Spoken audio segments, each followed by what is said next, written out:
Well, excellent. Well, thank you folks for coming out tonight. The voucher issue has been a pretty hot one down at the state legislature. It's going to continue to be for a little while. And I'm glad we're going to be able to talk about it a little bit tonight. There will be a chance to fill out cards with questions you want to ask panelists. I'm going to ask folks to fill those out later.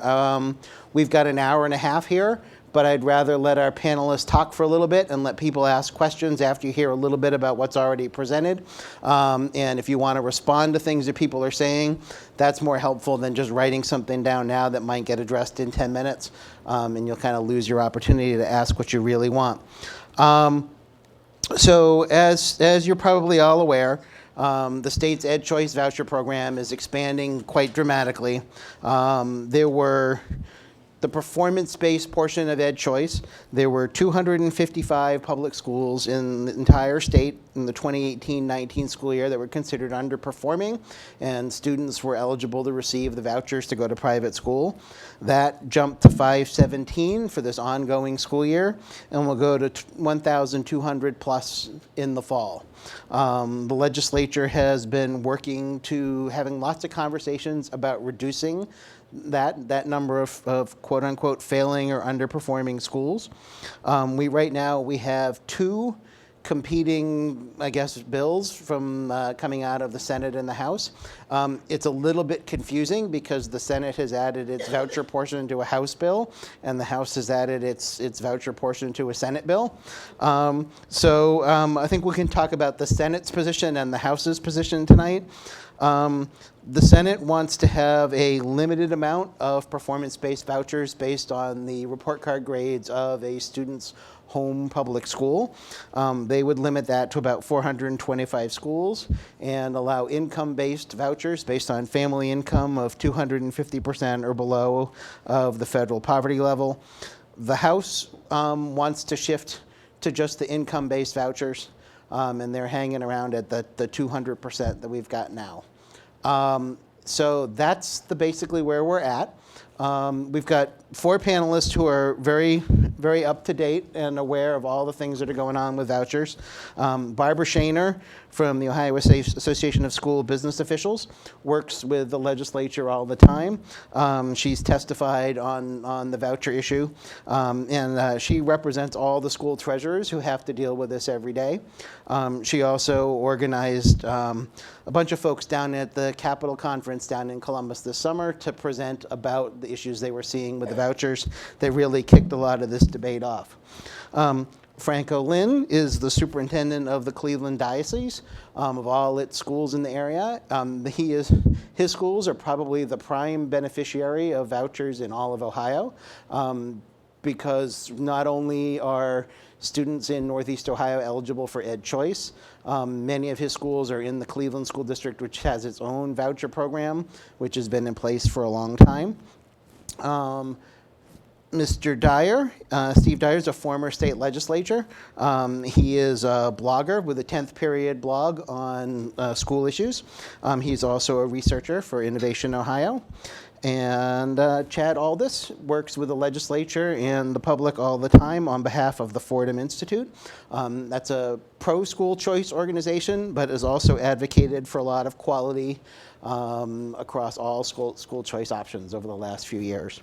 I'd like each of you to kind of explain where you stand and which of the positions, the competing bills about vouchers you would support. Can we start with you, Barbara?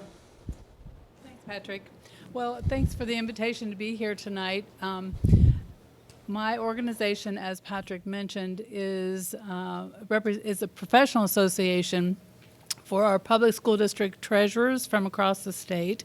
And so obviously those folks are very concerned about the loss of funds that come from school district payments that they get from the state to actually pay for the voucher program.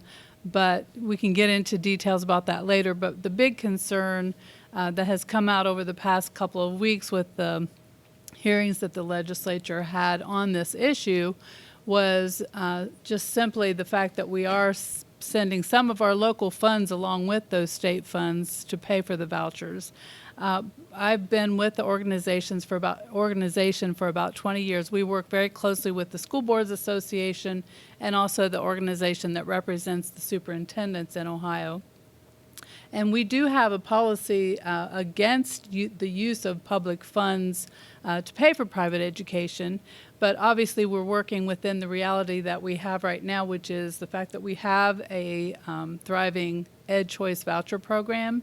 And so when we saw the explosion in the number of buildings that would become eligible next year, over 1,200, obviously this was brewing for some time, but it really did, I think, motivate, if you will, the representatives from the school districts around the state to come in and speak to the legislature about their views and just really about the good things that are happening in the school districts, regardless of what's happening in their communities. They had really good stories about what they're accomplishing even under the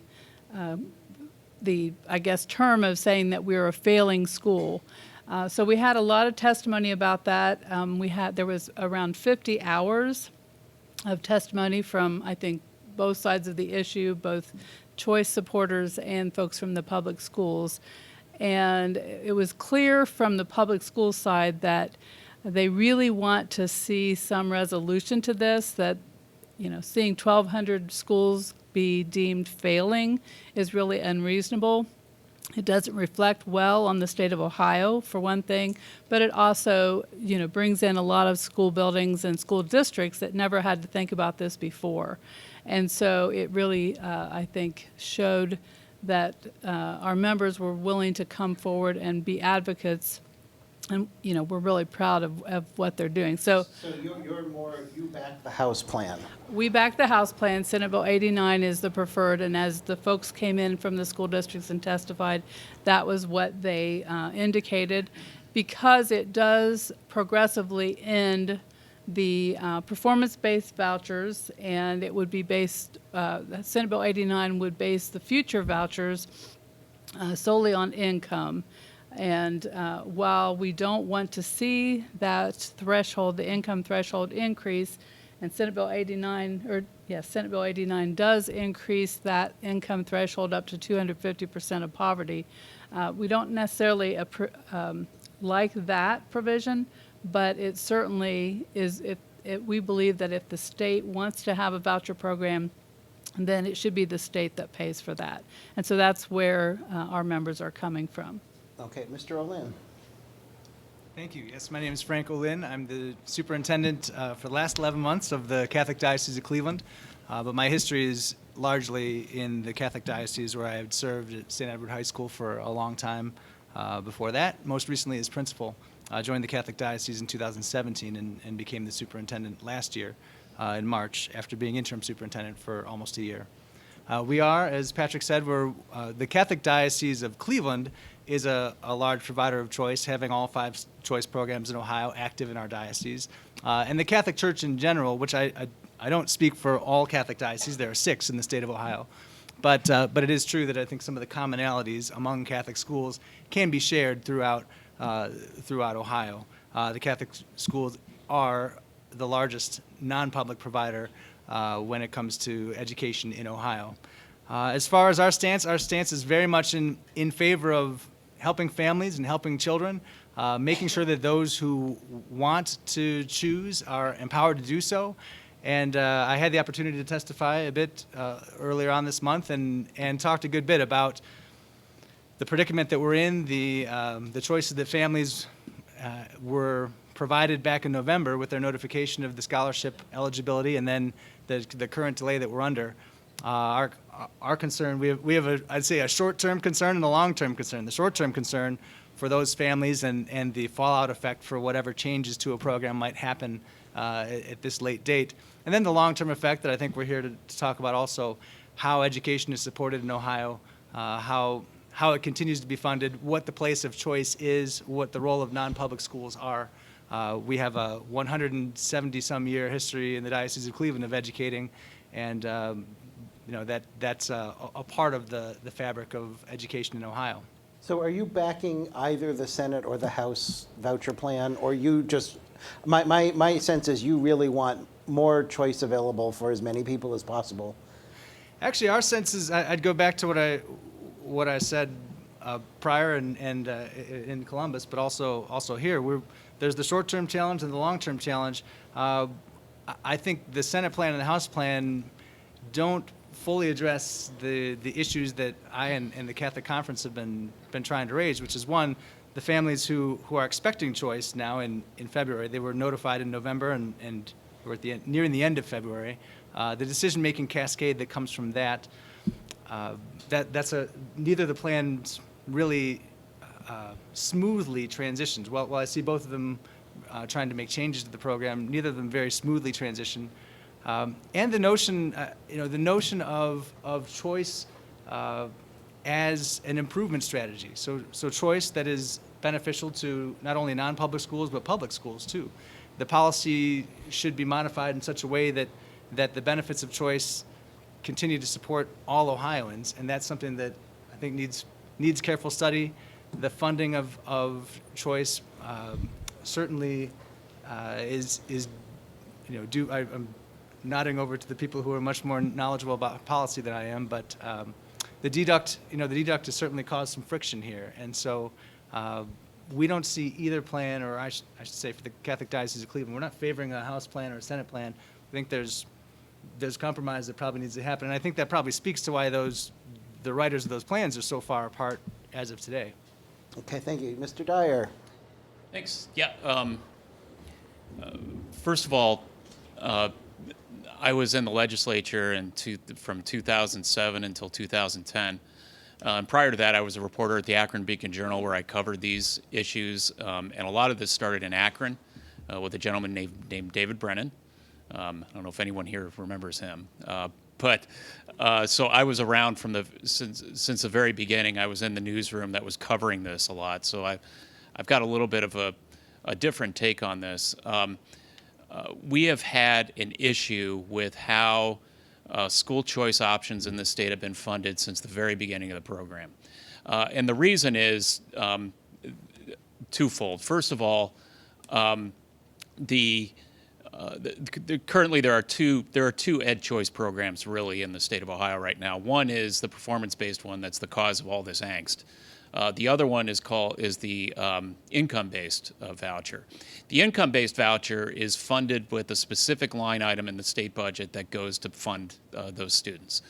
The performance-based voucher is actually taken out of the state aid meant for the school district where the child resides. And that's the problem, because according to the Legislative Service Commission last year, the average voucher was $4,922, and the average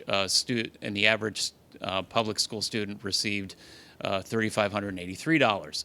So it doesn't take a mathematician or a brilliant scientist to figure out that if that child was supposed to get $3,583 in the district, and now that the state is moving money out of the district to follow the child to the private school, and they're doing it at a level of $4,922, that's $1,300 that the local district has to make up on average. Now, obviously, there are districts that receive more than that, but I'm talking a typical school district. So that's the real problem: is what does a school district have to do about that? So they either have to increase local revenue, which according to the Ohio Supreme Court is unconstitutional. You're not allowed to over-rely on property taxes to pay for schools. That's what the court told us 4 different times. So you either do that or you reduce services.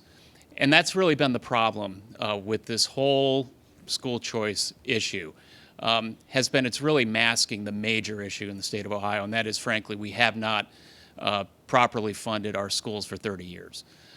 If we had actually, and I'm not necessarily an opponent of choice per se. What I am concerned about is that right now, the way it's funded pits one parent's choice against another. So while a parent may choose to send their child to a private school using a voucher, they might get $5,000 for that child. And a parent may love their public school and keep their child in the public school, and now suddenly they've got $1,300 fewer to do the education in that school, and now that parent is doing with less. The So- whole system so that was Steve, set up is a so problem. we'll talk about Cup Patterson and about getting rid of Yeah. the deducts in a little bit. Do you have strong support for either the House or Senate plan? I right prefer now? this. I prefer the. I prefer the House plan. Although there was a superintendent down there who put it nicely. He said, if you're offering me a house that used to be filled with smokers and a house that used to be filled with cats, I guess I'd pick the cats. Okay, excellent. Chad? Well, there will be no animal references in my remarks. My name is Chad Aldis. I'm with the Thomas C. Fordham Institute. It's a pleasure to be here with you tonight. So, as Patrick mentioned, we are longtime supporters of school choice, and we primarily come at it from the perspective of ensuring all families have the opportunity to put their son or daughter in a high-quality school. And we are agnostic as to what that school is, whether that is a traditional public school, either through the neighborhood or through a intra-district school choice, which there's a lot of very vibrant school choice programs in districts, or whether that is inter-district open enrollment, going to another district that has available capacity, or into community schools / charter schools, or into private schools via voucher programs.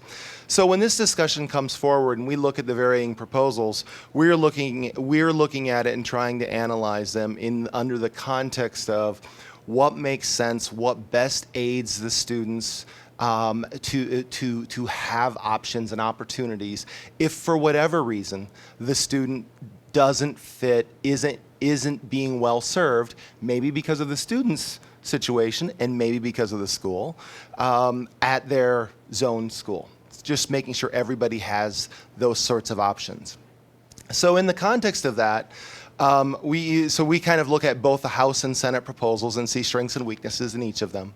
And I think overall, we have long advocated for and written papers on advocating moving more toward an income-based program. I think there's long-term negative effects toward suggesting schools are underperforming or suggesting schools are failing. So we would like to see a greater emphasis on an income-based program.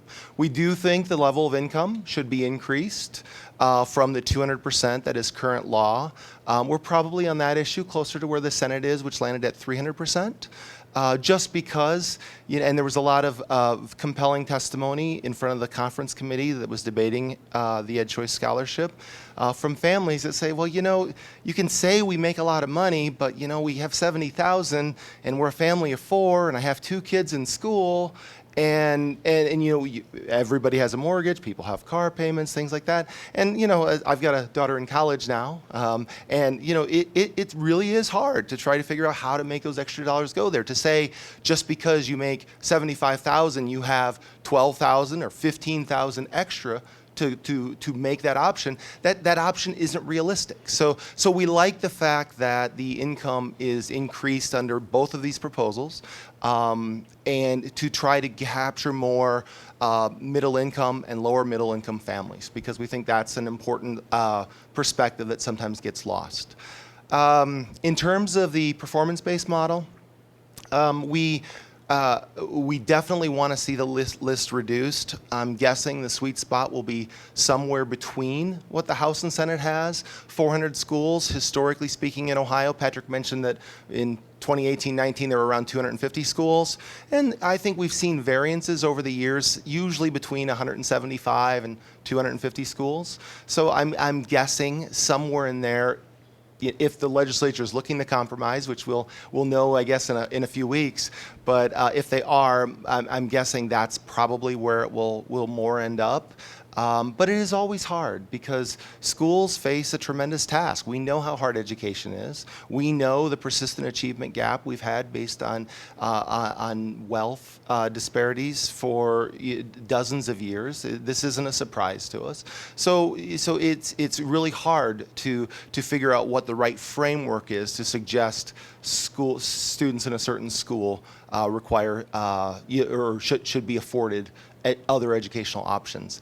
The last thing is, I guess I'll wait, since you've already foreshadowed we'll be talking about funding, I'll wait and talk about that. But I think, just generally speaking, the move toward more direct funding and state funding of students is a positive shift.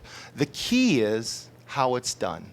The devil's always in the details, and it needs to be done in a fair manner and not in a manner that could end up curtailing choice either, but is also very fair to districts. And so I'm sure we'll talk about some various options for that tonight. So we may as well segue right into that, since I think a couple of you want to talk about it. So there's a plan that's been floated. It's being refined by the Cupp-Patterson plan that would change school funding in Ohio. It would, in the view of many, would make the funding system a little more constitutional than it is now. And one of the major parts of it that's relevant to this particular debate is there would cease to be deductions from your local school district for money going to charter schools or for vouchers. So which of you support the Cupp-Patterson plan and that particular approach? So Chad, you clearly do. I don't know that I support all of the Cupp-Patterson plan, and this is where the details matter. But it sounds like you were looking for a yes/no. On the direct, so direct should the state funding shift to direct funding totally on vouchers and charters? Yes, but the details matter about how that's done. Okay, are there specific things you think are, one or two things you think are really key about that? So here's the thing. The current EdChoice income-based program is funded via a line item appropriation. It moves a certain amount of dollars. Next school year, it'll be $121 million to make available. So the challenge with that is it's a very precarious position to ask school choice supporters to put all educational choice in a single line item, because of the fear that a future governor, this governor will not, but that a future governor might line item that out and eliminate choice with a single stroke of the pen. Now, honestly, I understand their concerns. It would be politically tough to do unless you were a true opponent for it, and it would create an all-out war in the legislature. So I'm not sure that's happening, but I understand the concern. The other thing is, when it's framed in that manner, you need to fight for those dollars every single year to get even 100 more kids into the program. And so instead, we've proposed having a framework that funds it out of the core educational funding amount, more similar to how school districts are funded, but having a cap on the program that would limit the number so there could be good budget projections made. But again, doing it entirely with state dollars, which I think would be an important step forward, with giving districts predictability and making sure there weren't deducts that were sort of unfairly on certain districts that would negatively impact them. Okay, so Barbara, you actually calculate, so I like your position on the direct funding, but your group actually calculated some of the impact, estimated the impact, I believe, of the deducts on districts this year. Was that about 34 million more for vouchers this ongoing school year? Yes, I think it actually might be a little bit more than that. 34 million was our 62 million in January. As of January? Yep. But is that only EdChoice, or is that all voucher That's programs? all vouchers. And so for EdChoice, I think it was 34 million. But the reason why that's significant in this fiscal year is because our foundation funding has been frozen for this biennium. So we're flat funding schools at FY19, which is a year ago, levels of funding. But then on top of that, we had new vouchers that got granted, which meant the deduction amount totally came from local money because there wasn't any new state money to go along with those new vouchers that were granted. And some of those students had never attended a public school, so there was no state funding for those kids baked into what the districts got last year. So it was pretty much just a loss for districts? Yes, an outright loss. Yes. Okay, and we've reported, and I think it's known across the state, the locally Cleveland Heights, University Heights School District was probably the hardest hit were there any others that took about as much a deduction that you know of? Well, there were I think they were maybe one of the top ones that lost because of that new high school provision that it actually was in the budget bill, but ODE actually implemented it a year early because of a change in their interpretation of the previous law where Yeah, that's another complication. all the high school students in a private school that would otherwise be attending what's considered a failing high school could then suddenly get a voucher, having never had attended public school. And by the way, there is a lot of concern about, pulling the wool out from under kids who were thinking they were going to get a voucher for next year. But school districts basically found out in June last year that as of July 1, they would have all those high school kids taking a voucher. So many of these districts that were affected say that the vast majority of the new vouchers that were granted had never attended their school. Can I ask a clarifying question about that, though? How, not being a public school superintendent, the provision for the high school transfers was a 2014 amendment before the safe harbor period. So other than a clarification of which criteria, So the clarification, I guess Chad's nodding over here, so he must know what law we're talking about, but school districts prior to this fiscal So before you year. go on, do folks understand this, or do we need to step back another step and explain this, or are we going too deep down a hole, or do we need a basic explanation first? Okay, keep going. So the way that ODE had interpreted the law before changed as of June of last year. Whether or not that was the right change, districts found out about it in June. And prior to that, they had been practicing the same as everyone else, where you had to have attended the public school prior to taking a voucher.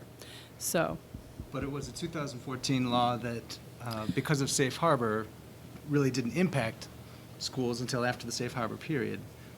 But for them to not be aware, I don't. well, quite I think understand. you may be talking about some changes that were made to the report card. The provision that we're talking about was a law that was already being implemented, and implemented in a way that did not allow for people that had never attended a public school to suddenly get a voucher. And then ODE backed up and said, wait, we've been interpreting that incorrectly, and we're going to change that. So then the budget bill spelled it out much more clearly, and so that is now clearly in law. We, I guess, would debate whether or not that was truly the case before, but that's Yes, really- so this specifically the refers to 10th, 11th, and 12th graders in high school who were accepting a voucher because the high school was considered underperforming, as opposed to just in the 9th grade when they would enter high school as it was interpreted previously. And an Yes? important point is, yes, and both the House and Senate versions would do away with this, with this provision. So you would not be able, if you're a current private school student in grades 9 through 11, you would not be able to get a voucher when you've never attended the public school and hadn't been there the year before. The Senate version would allow the 8th Correct. grader going into the 9th grade, which means then the school district's going to pay for that voucher for the 4 years that student is in high school. Again, it basically comes down to, it's very difficult to quote-unquote fail a kid if you never had him. And, that's what upset a lot of school districts is, why are we being punished? I mean, we're being told we're a failing school, yet we never had the opportunity to even fail this child. Why are they getting a voucher? So again, I think that's to kind of put it in a nutshell for everyone. That's the issue that the school districts have been concerned about, at least on that aspect. So back to the discussion of the cut Patterson and the direct deduction, our organization obviously supports that, and that's kind of what's in Senate Bill 89, except Senate Bill 89 goes a little further and phases out the vouchers being That awarded. is the House because- plan in the Senate Bill Yes, 89. Yes. But I guess just, I think from a standpoint of direct deduction, it seems like there's a lot of agreement that needs to happen. And we, on the, as opposed to what Chad expressed as a concern, we would like to see the state making the decision about maybe what that poverty threshold ought to be based on the fact that they are going to be paying it directly. Where now, the districts are paying for that. And even if we were to have a performance-based voucher program, we probably should means test it. I guess that's our position. Okay, Mr. Olin, do you have strong feelings about whether this should be funded directly from the state or through school districts? Do I personally have strong feelings? As a school system leader, I don't have strong policy feelings. As a taxpayer, I'm interested in this question. But I actually would want to clarify with the panel some of the language I'm hearing about local tax funds being used to support scholarship programs, because the scholarship amounts are set in law. We know that every every district has a funding formula. It starts with the opportunity grant. There are multipliers. The local property wealth of the districts is considered in that formula. And so when we get down to the actual, technically they're transfers from, there's a whole series of transfers and multipliers in the formula. When we get to the transfers, dollars are transferred from the foundation formula to the taxpayers to use as they choose in education of their children. While the average dollar for pupil might be higher than the average dollar that the state formula kicks out on a per pupil basis, if the student is no longer educated in the district, and the district keeps all the residual, there's no district in Ohio spending less than, $8,000 or more per pupil. The high school vouchers are $6,000, the elementaries are $4,650. I don't understand the math of how local tax dollars could be supporting scholarship programs, or you'd have to have well more than half. You'd have to have a district that's being funded at $2,000 or some lower amount, and you'd have to have, more than half of the students participate in the program. Actually, the first question I should probably ask about this of a policy question, though, is where is that in the law, that property taxes wouldn't support school choice at all? Actually, this Constitution requires that when you pass a levy, you have to put on the ballot exactly what you're collecting that money for. And the first 20 mills go to the formula, but the taxpayers that vote on those levies are not aware, at least in our view, that the money is going to pay for private school tuition. Okay. Yeah, the scholarship programs which are inscribed in the state law.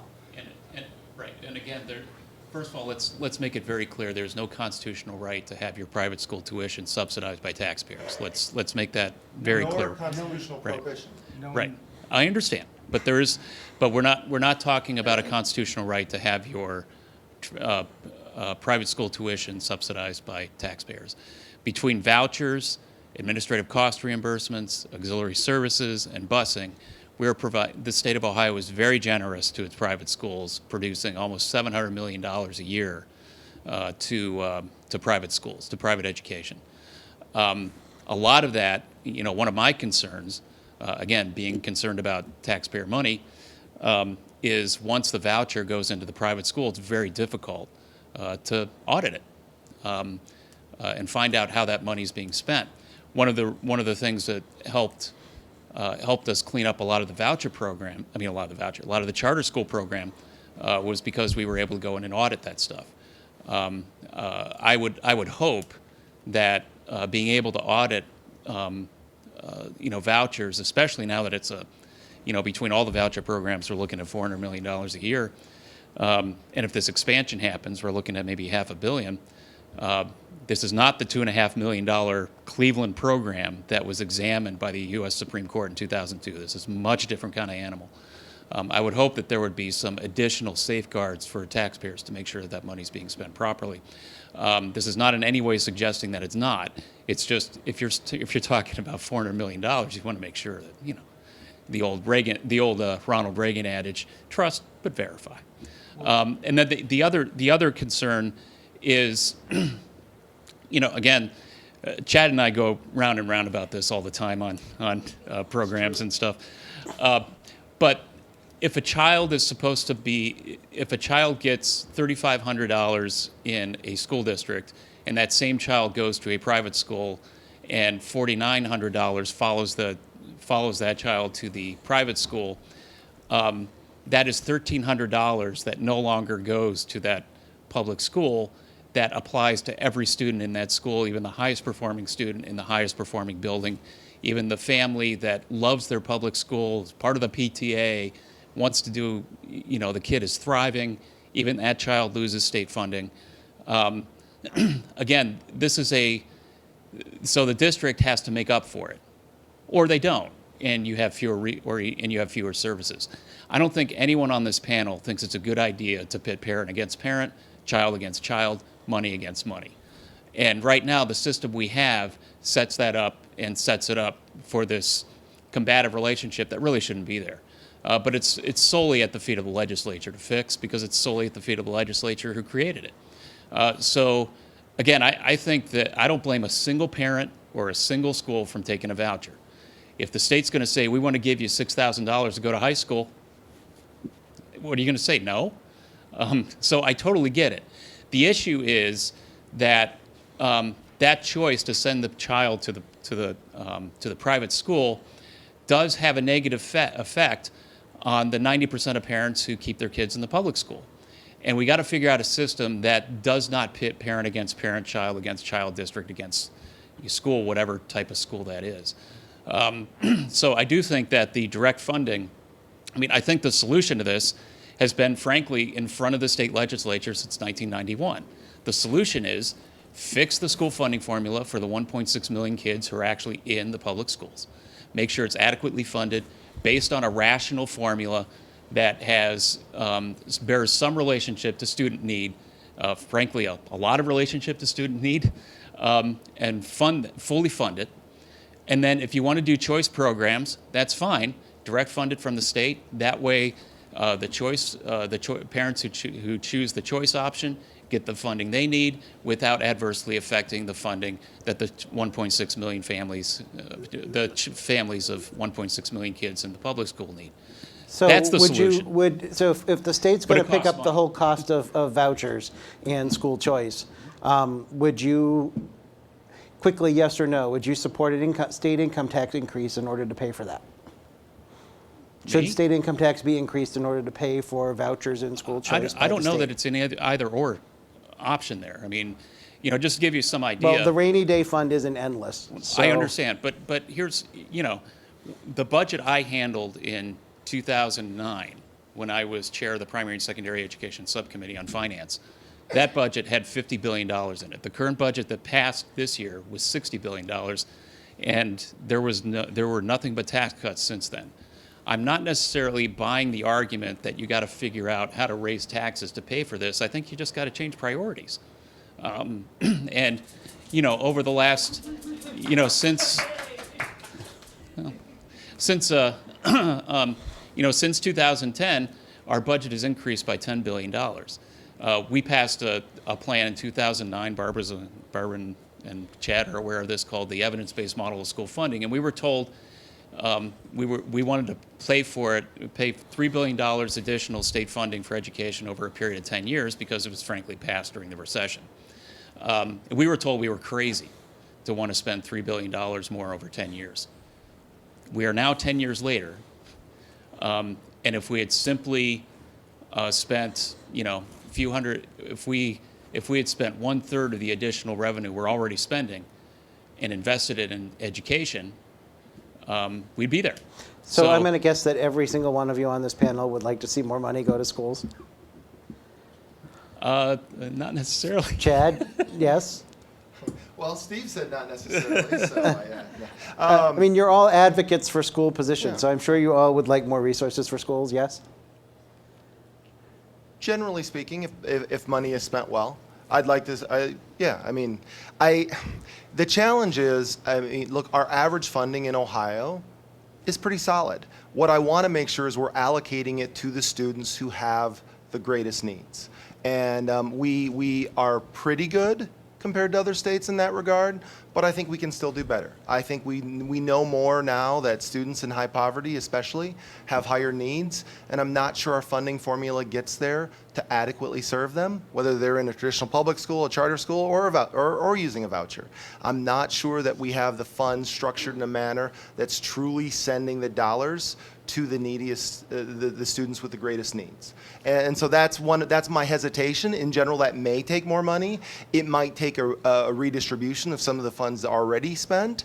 And that's where things get really complicated politically, because there's rarely does anybody ever want to take from one district to say you're spending too much.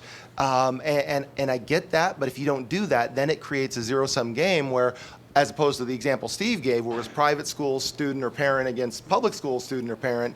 I mean, we can't kid ourselves. Most of the money goes to traditional public schools, and it's public school parent in one district against public school parent in another district, as long as it's being seen as a zero-sum game and we don't get behind the actual formulaic calculation of what that is. In this new formula, the Cup-Patterson formula, as soon as the runs came out, you had everybody coming and saying how this didn't work, how this wasn't right.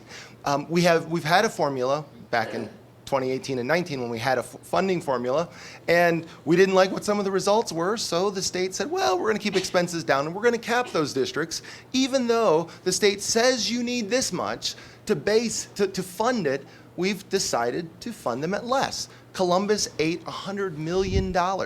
I'm guessing Columbus taxpayers would have really liked those dollars. How do you not fund an extremely high poverty district that serves very needy students what the state formula says? That is super challenging. So in some ways we need more money, but then we also need to figure out, and the formula has to work. We have to fund the formula we have. And there's been such a lack of will to do that, or a lack of that it gets hard to say whether a yes/no question, whether you just need more, because we're not even following what our own state law says we should be. Well, and the other thing is, for 30 years, the state has been afraid of the number. Every single, nonpartisan, unbiased examination of school funding in the state of Ohio says we need to spend between $1 to $3 billion more from the state in order to meet our constitutional mandate. Every single one of them, even the ones funded by, I believe Gates Foundation did one in 2006 and came to about that conclusion. So again, this is not a radical idea. This is something that we've kind of known for a long time, ever since the school funding case. And it's just a matter of the state legislature wanting to step up to the plate and do it. And to their credit, with this Cup-Patterson plan, they're actually seriously considering it. And, you got to give them credit for, it's a little late, but I mean, it's a little late for actually my kids. But, I think it's, it's a welcome discussion that we're having on this Cup-Patterson plan, where I think this is probably the last real attempt to get at that cost. And so if it's at least on the floor to be debated. Yeah, I mean, and we, we have, and there are several, vast majority of the members of the House are on the bill. I mean, I think it's a really good place to start, and I think there's a lot of hope for it. And I think we're at that place where we might actually be able to meet that goal, which is figure out how much kids need. Don't be afraid to fund it, and if you want to do choice, do it on top of the revenue, so that you're not actually harming any of the kids in the public schools. And we're on our way. So we've had this big debate about underperforming schools, failing schools, and that triggers eligibility for vouchers. So the state has a lot of ways in which it looks at whether a school is performing or a school district is performing sufficiently or not. We have triggers for state takeover. We have automatic closures for charter rules. Do you think the state could ever agree on what's a sufficient school and what's an insufficient school, and which should be penalized and which shouldn't? And how many of you are willing to have your own school, if we come up with one definition of what a sufficient school is that applies to all schools? Would you be willing to have your own schools subject to that definition? Are you asking us? I'm asking as all of you. panelists? So if it's bad, if it's insufficient for a charter, or it's insufficient for a voucher school, it's insufficient for a district school. If it's insufficient for a district school and kids need an option of vouchers, it makes it insufficient. If a voucher school can't meet that standard, it shouldn't be able to accept vouchers. Would you accept one standard for what's a good school and what's a bad school? Well, I guess we would probably, if it's a good standard, we would accept it because we have one that's really bad right now. And I think that the testimony that we heard over the past 2 weeks really bore that out, that people do not have any confidence in the current report card. And I think really that has, led into this whole debate because, whether you want to say, well, we should have known because the changes in law happened before the safe harbor, or however you want to couch it, now it's real. And we've got the report card telling school buildings that they're failing. We've got the report card telling districts that they need to be governed by the state. And all of those things have just come together to cause a lot of angst in the public education world. But I actually think, Patrick, that all of this is giving a little bit more impetus toward maybe changing the state's report card. And if others could be accountable in the same way that we are, if we do fix the report card, of course, we'd be supportive of that. Yeah, again, I think that it's pretty clear. One of the major issues with the current report card is nearly every measure on it is some calculation or logarithm based on test scores. And, we've known for years that test scores are traced closely with poverty. And in fact, Stanford just came out with a report last year that showed that actually the racial performance gap that we've been focused on for so many years can pretty much be explained by poverty. So again, I think we need to find a new way to analyze schools, and it's not, if you talk to teachers, my parents are both teachers and my grandparents are teachers, and all I heard was teaching when I grew up. And, I always ask them, how do you know that a kid is learning? And they'll tell you, or, that you're working, it's working for them. And they always say the same thing, and it's that, you instill a love of learning in the kid. And how do you measure that? Can it be measured? And, I don't know about you, but I've had lots of teachers I love that my best friends hate. And we're very simpatico. How do they get along with the parent, student? How do they get along with the teacher? It's such a fraught issue.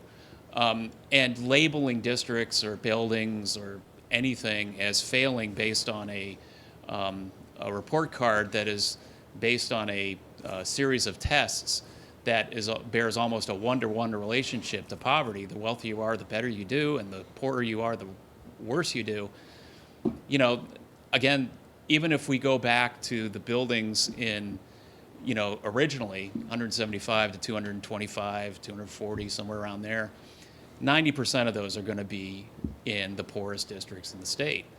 And I think one thing that, Speaker of the House, Larry Householder, brought up is nobody freaked out until suddenly wealthy districts like Solon were being dinged with this, and now suddenly the legislature is all up in a tizzy. And I do think that and he mentioned, look, poor Appalachian kids and poor African American kids in urban cities have had to deal with this for 20 years, losing this state revenue, and now suddenly, wealthier suburbs are hit, and the legislature grinds through a halt and says, "Oh, we got to do something about this." So again, it's again, he said that, not me. So Mr. Olin, I've had some discussions with you about performance and about whether voucher schools are being measured by the same measures as the districts that are declaring them underperforming. If we agree as a state on what's an underperforming school, would you be willing to hold your own schools to that standard? If they don't meet the standards that would create a district performing or underperforming, they're out of the voucher program. I definitely am in favor of the notion of accountable choice. You won't find me saying that schools should be able to take voucher revenue and not be accountable. Actually, right now, to the point about audits, as a principal who was audited multiple times under the ODE, there are audit frameworks. These are only chartered non-public schools that can participate in the voucher program. So we are accountable to the state testing mandate. Every student takes a state test, and those are published online. We had some. Well, we've had some disputes with it. We'll come back to those. How that data gets out there, but accountable to the testing is all online for parents to see and choose. That transparency is there. Accountable to the licensing requirements, accountable to the operating standards, and that's what those ODE audits always check for: is the standards, the licensure, and all those operating standards. So the accountability is there. If that accountability needs to change, there's probably ways to tweak it for chartered non-public schools. But also, I am amenable to that notion of accountable choice. One thing that I heard over and over again the last couple of weeks is just the nuances. There's a tension between simplicity and nuance. There's simplicity. Well, we all have to understand A, B, C, or D. Oh, we're going to use a test because everybody has to take a test, and shouldn't it be the same test? Because there's the simplicity of that. But the truth is, throughout education, the nuance is there. The differences of public or non-public, what we know about the influence of socioeconomic status in education is the biggest ever since ever since the Coleman Report in the 60s. This has been our understanding of education. We haven't moved the needle on that. So I would want non-public schools to be at the table and to be part of determining how exactly do we figure out what the right comparison is? How do we know what progress is? I made reference when I was down in Columbus to Indiana's program. Indiana has strong and widely available choice. It is tied to the amount of money that is spent in the local public district, so it's not the same statewide. It could be based on the income of the families. It could be 90%, it could be 60%. I don't know the ins and outs of the program that specifically, but that notion that the schools are educating a similar population, so they're going to need similar resources, and they have accountability to the state test. There are what they refer to as sanctions, that if a school is not meeting the need, non-public school is not meeting the needs of those families, they can't take more scholarship students until they turn that performance around. So that, I think, is a really interesting model to study. It's something that I would want non-public schools to be part of the process of figuring out, but in terms of accountable choice, I'm in favor of that notion. Chad, did you have something you wanted to add? No, that I think Frank made great points, and we have long supported quality schools and a quality threshold for participation in choice programs, whether it's with charter schools or private schools participating in voucher programs. So the idea that there's an openness to seeing what framework would work and would make sense, I think, is great, and it would serve families well. Okay, so we've probably got about a half hour left. We can pass out cards for questions, or actually, I think we've got a small group tonight. I think if folks just want to raise their hand with questions, no speeches, but if you have a question that the panelists can answer, that'd be great. Yes? What's the difference between the Senate and the House plans, and why is the Senate resisting the House plan? So, I can tell you partially that that some folks in the Senate very much want to keep a performance-based portion, keep performance-based vouchers alive. Some senators feel strongly that if a local school district is not performing, a student's locally assigned public school is not performing, those students should have an option out regardless of what the family income is. That is a major hang-up. What if other things that folks consider you're hearing are big issues? What else is interesting is those same folks are saying that the report card is broken, yet they want to continue a system based on the report card.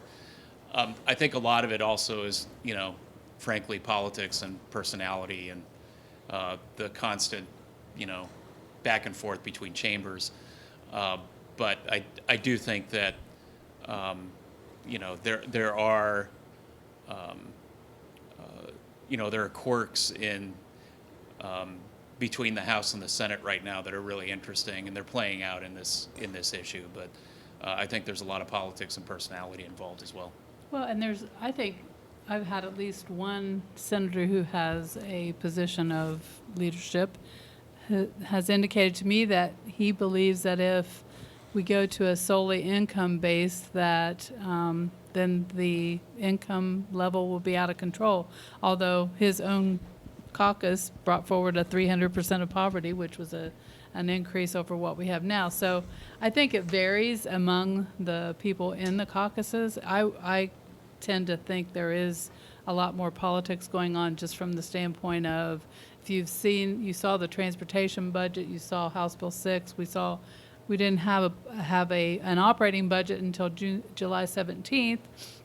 So there's this push and pull between the House and the Senate that is a little different, because we have a speaker who has a different personality than maybe what we had in previous years. So I think that's part of it, but I also do think that there are some fundamental beliefs by both the leader in the Senate and also even the governor's office who will weigh in on this. Because if you look at the number of buildings that are affected under each portion of the bill, there are members of the Senate whose number of buildings that would qualify for vouchers would drop from potentially 60 to 0 under the House version of the bill. So again, just by, simple politicking, you would think that they would support that, because they're catching an earful back home. But again, I think there's a lot more going on than just that. One other key difference I wanted to mention is the Senate set aside money that would go to help cover voucher expenses of districts that saw an increase in voucher use this ongoing school year. That's not in the House version at all. Their position is, we're preventing you from having additional vouchers added, so we're helping you out, and they're not looking at adding anything additional. There was actually a subject I had wanted to actually address, and I forgot about it. Mr. Olin, you were discussing in your testimony how shifting to the income-based voucher program, based on some of the stuff you've seen from financial aid applications coming into your schools, would actually have a different population and shut some families that were counting on them out. Can you explain a little bit about what you found from your schools so far? Yes, I can give you just slightly more clarity than I could 2 weeks ago when I presented that testimony. That's because, and this is mostly from our high schools, because our Catholic Diocese has I think like all of our schools, there's a rhythm to the school year, there's a rhythm to the planning for next year, and new students are typically applying at the high schools by February, January and February. They've already been thinking about where they want to go, making their choices, applying for financial aid, because as we know, these scholarships don't cover near the cost to educate, and so those decisions those wheels were turning for a long time.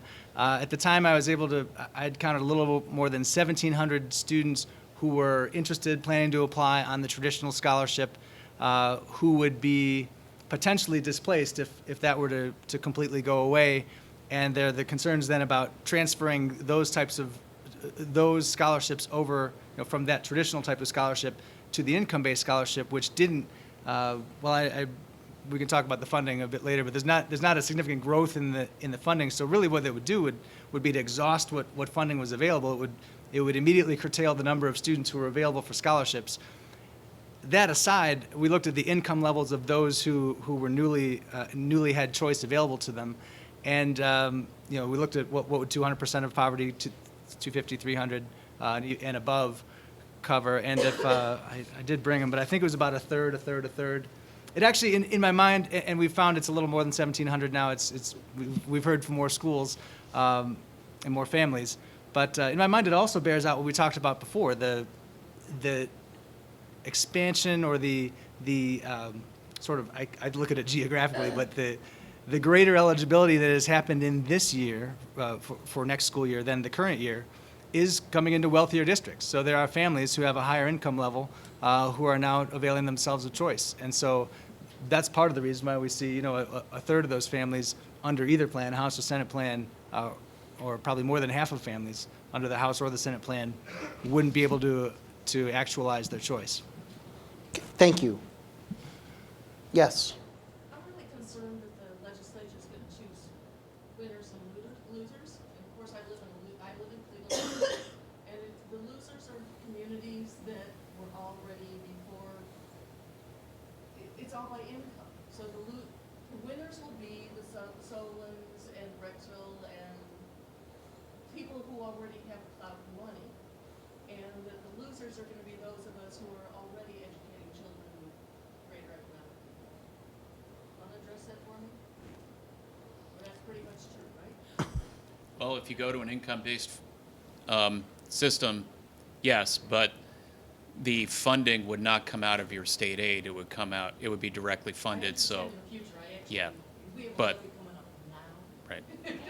I mean, that's not gonna, the House version will slowly be implemented over several years, so Cleveland Heights, I don't think would see a tremendous change for 4 or 5 years before some of those kids start rolling off.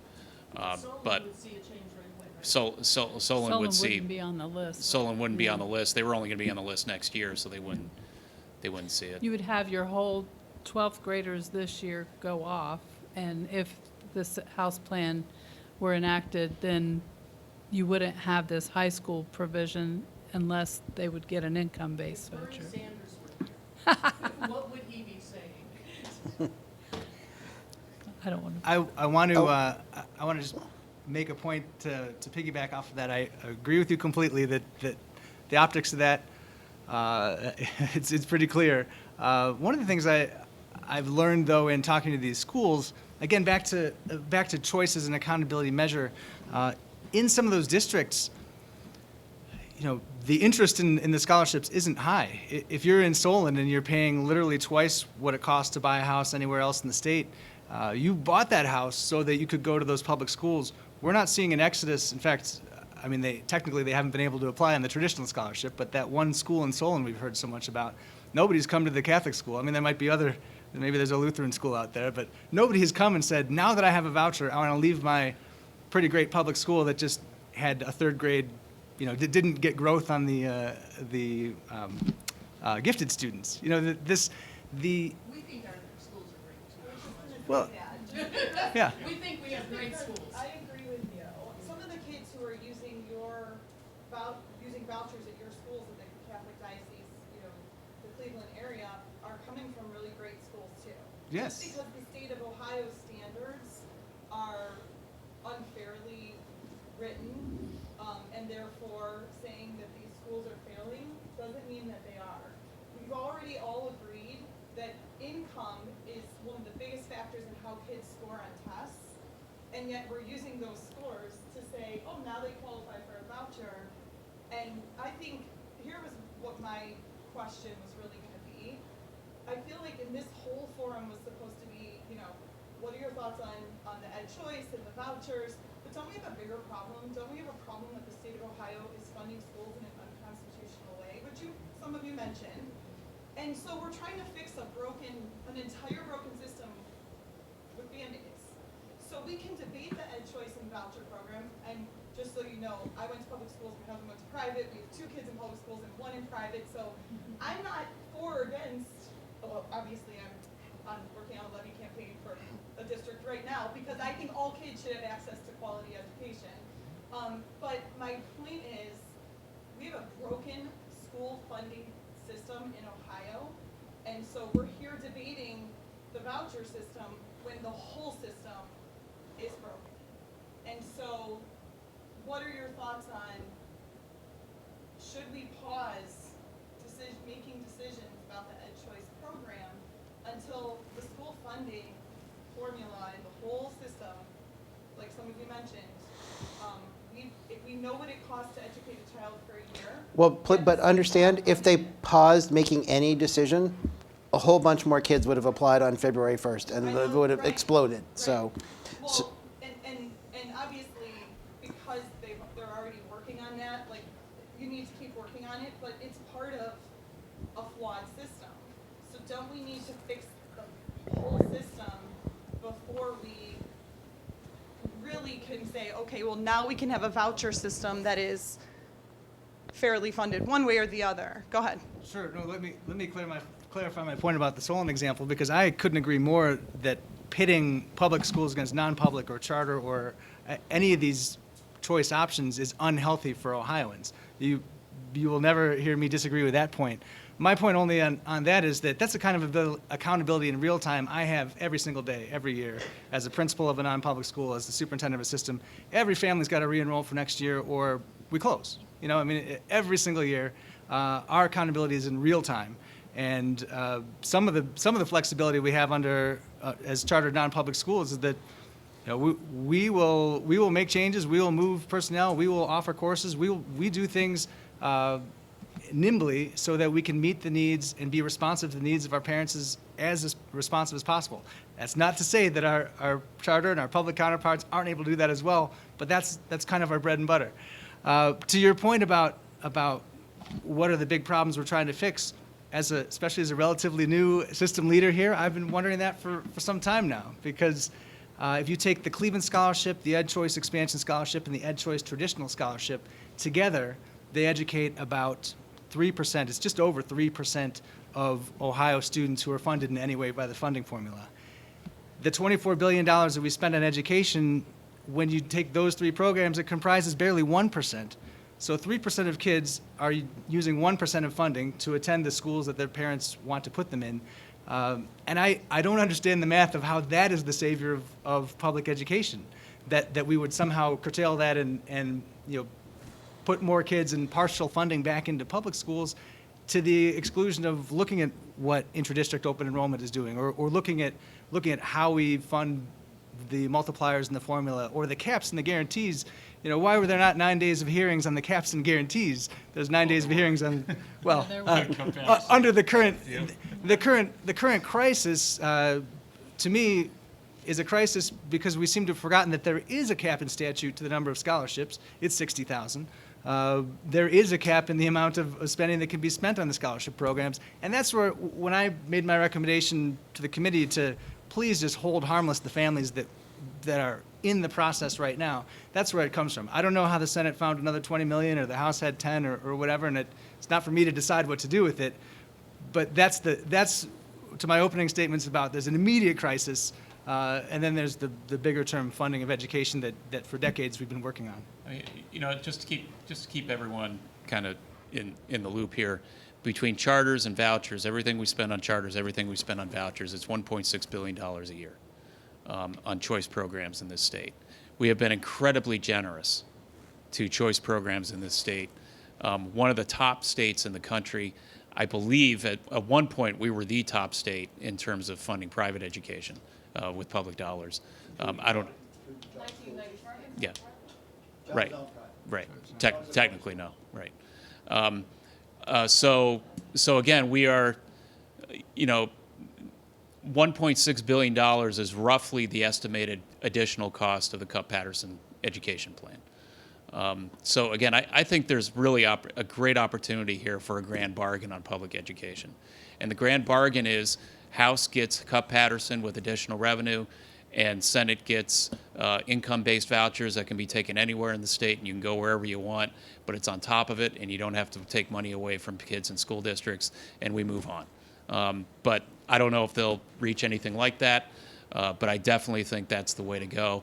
And I think one of the ways that could really, one of the best ways that we can do that is for all of us up on this panel to come together around the idea that Cup-Patterson thing needs to happen, and then we can move on with our business.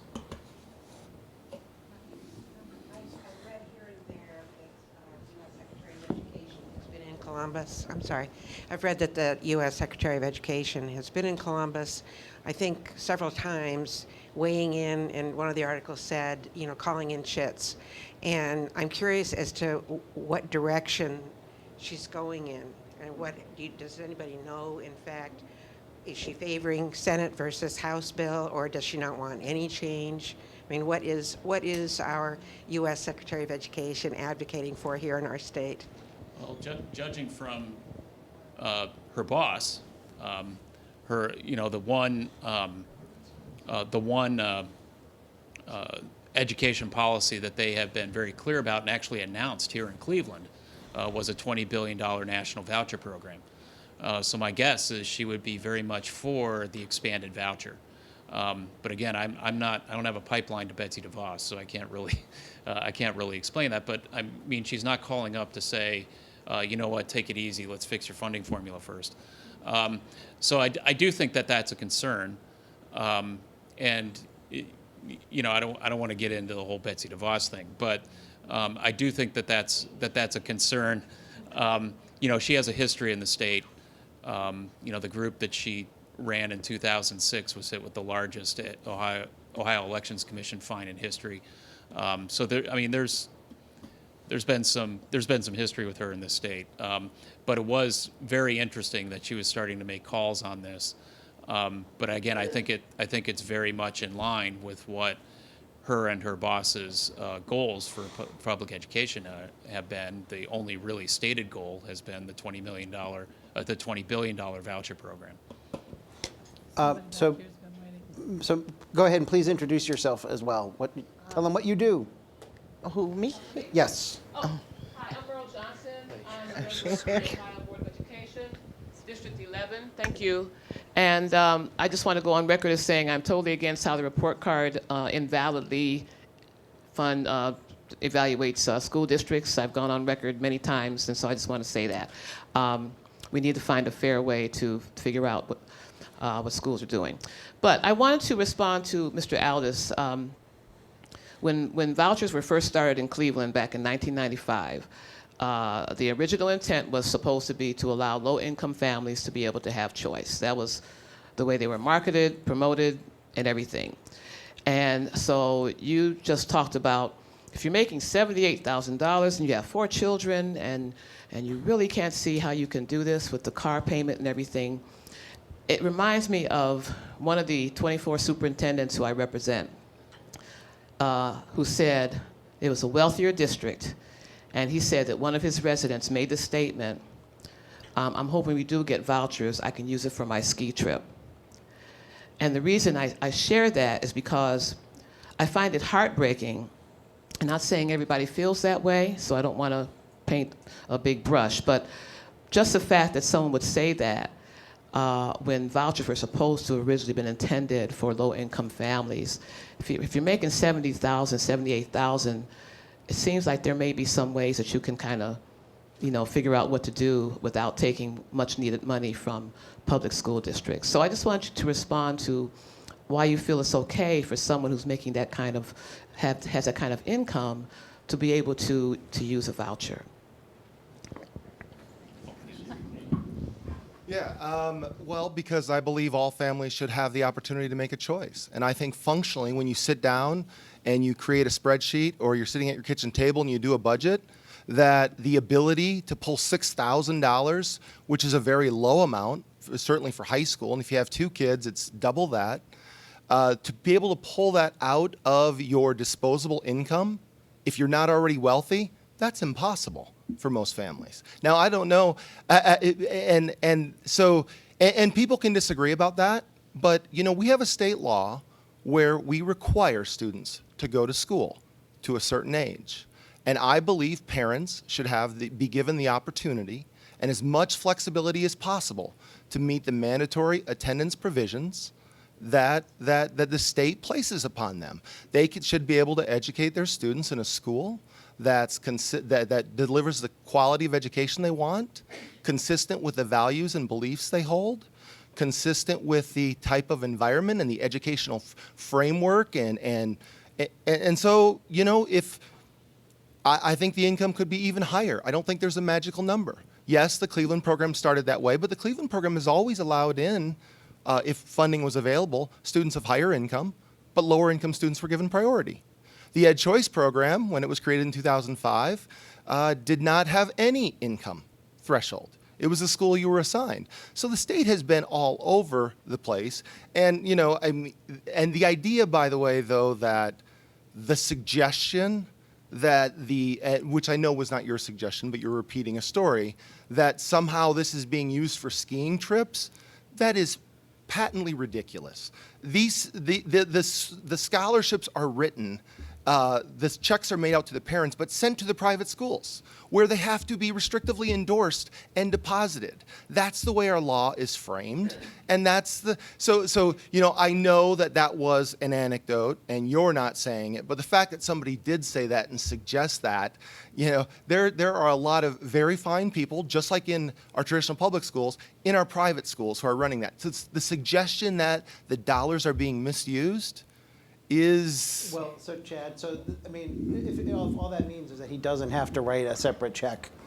He doesn't, the check he has to write the school is reduced by 6,000, so it freed up extra money. I mean, would you throw out, if you had the money, would you throw out income requirements at all and just say everybody gets to take a voucher, if they feel like it? Come on, go for it.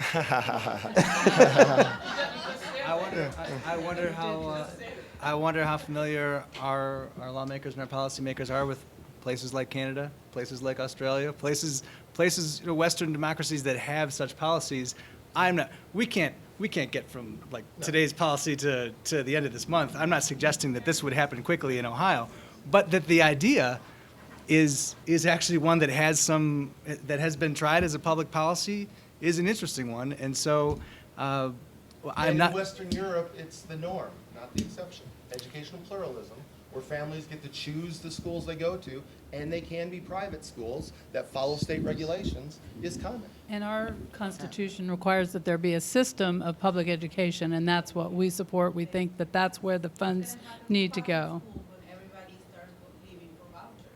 Well, And there'll be a private school for real, be one-on-one. Go get it too.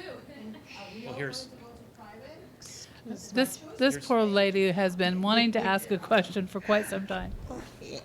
I did come in a little bit late, but you had mentioned that there would be some kind of stipulation for, I'm a parent, and my son attends a private school, and he receives a voucher. I live in a suburb, but it's not one of the greatest school-wise. I took him out. His middle school was horrible. He left after 8th grade. You were mentioning that there may be some sort of stipulation for the boys who've never, or the children who've never attended high school. He's never attended the high school in our neighborhood because he's always gone to the private school since he got the voucher and I was able to get the voucher. Your son would, he attended a public school prior to getting a voucher. Yes. So now that he has the voucher, he will be able to get the voucher throughout the remainder of his career in education. There won't be any stipulation on him. Okay. It would just be new folks that technically in 1st grade through 7th grade, you have to have attended a public school the previous year to get a voucher, which your son did. Okay. So that's what we were talking about. And I don't want anyone to think that I don't believe in my public schools. I do. I'm a public school graduate. I have 4 degrees myself. I believe in school. I know public schools work well. The problem at his public school was they did not work for him. They did not give homework. They did not give textbooks. They did not have study sessions. They did nothing that made him learn anything. It was like going to, for him, it was no creativity, nothing.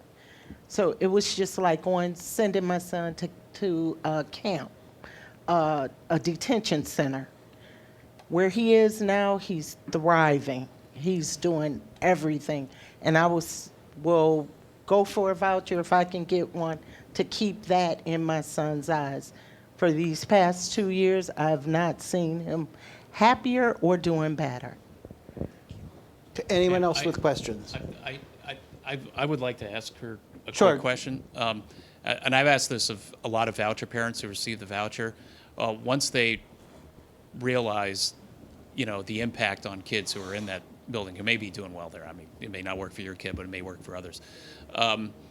That you agree that this system of transfer is crazy. Where you have, where you have the money that that your child receives means that children who are staying in the public school receive less state funding. Yeah. I would assume you would prefer like what we're Yeah, talking but about, the direct transfer. What I would like to see is the things that were given to my son at his private school. Because of my income, I pay a lot with my voucher. I don't get a lot with everything. I pay for almost half of his tuition. So don't get it twisted. I do. My son gets a lot from his private school, but his former school, the kids in my neighborhood who still attend that school, they don't do half of what my son does. And you have to have some accountability with that school, with the monies that they're receiving. They don't have textbooks. That's a big deal. My son comes home with at least 4 textbooks a night. They gave my Strong son back now. a computer. Yeah. He has his own private computer at the school he attends now. They don't even have. That's a failure of the state of Ohio. Yeah, but I'm saying, but my son is needing this now. I'm not trying to wait till the state fixes it. My son needs to be there now. Right. And I'm watching the kids in my neighborhood who are not getting half of what my son, with what they have now. With the money they have now, they're not using it well. My son went through our school system from kindergarten to the 8th grade. And I was the only parent in my neighborhood that I knew of who went to every PTA meeting and school board meeting, because my child is important to me. And I don't see, they didn't give him half of what he's getting now. So I'm a voucher parent, but I didn't want to be. I wanted his high school to work better. I mean, his school system to work better, and they're not doing it. They have the funding they need, but they're not. They're not using it. No, they're not using it. Anybody else with questions for the panelists? Patrick, I've got one more. Where's the panel on local areas in Lorraine, Youngstown, and East Cleveland to regain control over their schools? Well, our organization opposes state takeovers. We do recognize that if there are districts that need some additional help, that the state should provide some resources for that and some guidance, but we think that the governance should remain with the local district. Yeah, same with my organization. We, we think that the solution,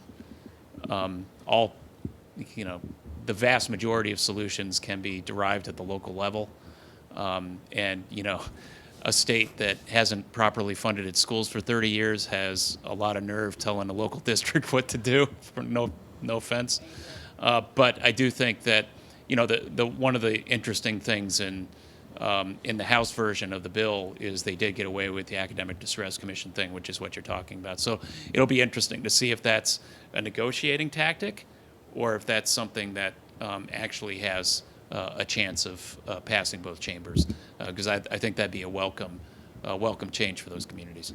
I just have a question. So I know in Senate Bill 89 that there is a line item in there to get rid of the ADC, but it's almost like it's a catch-22, because Senate Bill 89 is for EdChoice vouchers. However, it's also have that line item in there to get rid of the academic distress. And I just left Columbus today just listening to some meetings and people discussing it. While some don't want to get rid of the EdChoice, but they want to get rid of the ADC and vice versa. So I'm curious to know where the 4 of you stand on that, and maybe not you, sir, that for the Diocese, but the other 3, where do you stand on that? Because it's almost like which is the better of the lesser evil. Just remember, there is a separate bill that came through the House that's in the Senate, that the Senate's still working on, specifically just about academic distress. So if nothing happens with academic distress and the voucher solution. My understanding is the Senate's still working on that on its own. They want, I mean, whether they get rid of them completely or they alter them significantly, something will likely happen with them. I don't know. Does that fit what your understanding, Barb and Chad? They are still working on it, and there just is an agreement on how to do it, I think, at this point.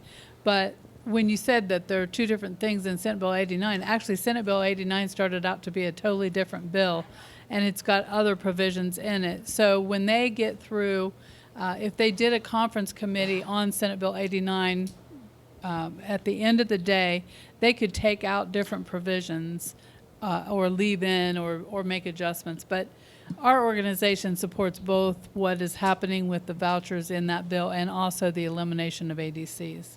Yeah, it was nice when we used to have the single subject rule, but that's pretty much not an issue anymore, unfortunately. But yeah, there are several things in that bill. I don't know. Again, I think the ADC provision is nice, but I'm not sure if it's going to happen or if it's going to be part of horse trading, to be honest. So we'll see. Any other thoughts on that, Chad?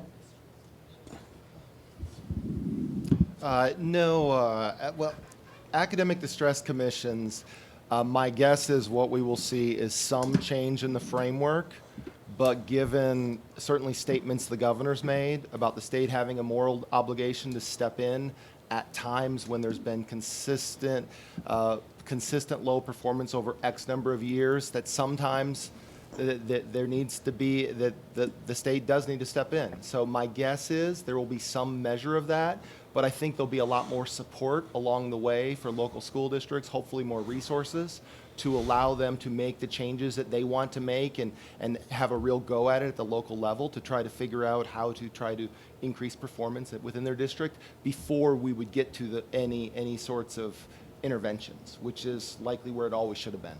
So with that being said, because every school district in Ohio got a moratorium this past year, every school district got a moratorium. Do you think that a moratorium will happen again this year, or are they going to pick up where they left off with whatever grades that they had? You want me to bet? So If I had $100 right now, what would I put it on? I always put it on moratoriums and putting things off. I mean, I hate to be cynical, but generally that's how the legislature has worked over the last 20 years, is if there's a big issue facing them, they generally put it off till another General Assembly. Certainly they're not going to deal with it during an election year, but you never know. So, I do think it's a hopeful sign that it is in one of these voucher bills. So I think there's a chance that it'll be dealt with. But my guess, if you gave me $100 right now, I'd probably put 99 of it on them putting another moratorium on for next year, so they can handle it, during the budget, which is always such a wonderful and efficient way to handle public policy. So I'll take his $99 because there's no need for a moratorium this year because there's no district on the cusp of entering an academic distress commission. Because last year there were 10 districts that had an F that weren't already subject to state intervention, and all of them moved up to a D. So because you have to have X number of years in a row, there's nobody that could enter, so there's no need to create a moratorium. Which doesn't mean there won't be a fix or some sort of adjustments and all of that, but there's no need to delay the process this year just because of report card measures and the way it shook out this year. And I think we have a more likelihood of getting a bill on the report cards before that happens, but could be wrong. So we're about at time. So I'll give you guys each a minute, and if you have anything you want to say to sum up, and you want to share with folks. Since I'm just kind of throwing this at you now, and if you want to think about it for a moment, any of you can volunteer to take your minute first. I'll just go ahead. So I think this has been really good discussion among the folks up here. One of the things, though, that I think Chad kind of tipped off my thinking about this, but really and truly, we do have a poverty issue, or at least a socioeconomic issue in the state of Ohio that this discussion about EdChoice is not going to solve. And I think the other thing that we've talked about is the school funding formula. I'm not sure that the Cup-Patterson solves, the needs. I mean, the look of a school district or what a classroom has to do today versus what it was even 10 years ago because of the opioid epidemic and all of the different social things that the districts are taking care of now. It's a different day, and we need to think about how to help districts take care of that, and if that means changing the way we fund schools, we should do that. And I guess that's one of the reasons that it is concerning to me that we would increase the voucher amount because of, or raise the income threshold for folks that maybe could do pretty well without it if we have this deep poverty that needs to be addressed. Mr. Olin? Sure, I would appreciate being invited to be part of this conversation, especially being new in my role, and I bristle some at the I think unnecessary competition that we've been hearing here and talking about tonight. That it's not us again, it's not non-public schools or faith-based schools against public schools or charter schools. We, the Church of Cleveland, and non-public schools are education providers. We do it because it's our mission, it's our ministry. We are not the enemies of public schools. We are part of public education. When you say that public education is the idea of educating the entire public of Ohio, we are a big part of that. The scholarship programs actually provide some taxpayer benefit to efficiently allow taxpayers to participate in this system. But we're a part of educating for the future of Ohio. I appreciate being here. I appreciate the opportunity to clarify some of the positions when it comes to how we fund these things. And I look forward to improving this system for the benefit of all of Ohioans. Yeah, it's been great. I think I've done a couple of these now, and it's always fun. And I always appreciate being next to Chad. Chad and I go way back. But I do want to just say a couple of things. First of all, I know there's been a lot of kind of back and forth about cost and everything, but I do want to give folks a sense that there is hope on the horizon here. We have a serious attempt to fix school funding that's been sitting in the legislature for almost a year now. Well, little over a year now. That would seriously address a lot of these issues. And frankly, it's not being stuck in a pocket somewhere. People are actually talking about passing it. There are a lot of people on it. It's not going to help probably my kids or that. If we had stuck with the evidence-based model 10 years ago, it might have helped my kids. But it's not going to help my kids. But I do want to also reiterate what Mr. Olin said. The fact that this is really, the state legislature's policy and funding formulas and models has really started pitting parent against parent and school against school is a real shame. We should all be in this together.